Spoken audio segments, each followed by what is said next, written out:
Welcome to Sweet Life Beat Life. We hope this video helps. You start by verifying compatibility between NovaBot and Bullx because mismatched versions cause auth failures. Once done, retrieve API keys and a service account, store them in your secret manager. Next, install the Nova connector and the Bullx adapter on a reachable host, preferably the same subnet to avoid NAT issues. Make sure firewall rules permit outbound TLS on standard ports. If you skip this step, initial handshakes will time out and waste debugging time. You now configure the integration.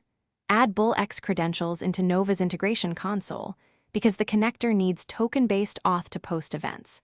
Then map the event types and payload fields so incoming Nova events become valid Bullx jobs. Field mapping prevents data loss.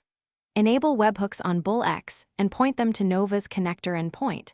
Set a retry policy of at least 3 attempts and route messages to the correct processing queue. Monitor initial logs to confirm event delivery, and you finish by running an end-to-end test. Trigger a representative Nova event and confirm a Bullx job is created and processed because this proves the flow. Once validated, enable metrics and alerts for 4xx and 5xx responses to catch regressions. If something goes wrong, first check token expiry and clock skew. These are common culprits. Next, inspect connector logs for JSON schema mismatches.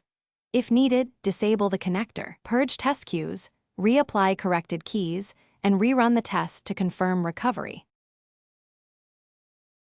Thanks for watching. Consider subscribing if we helped you.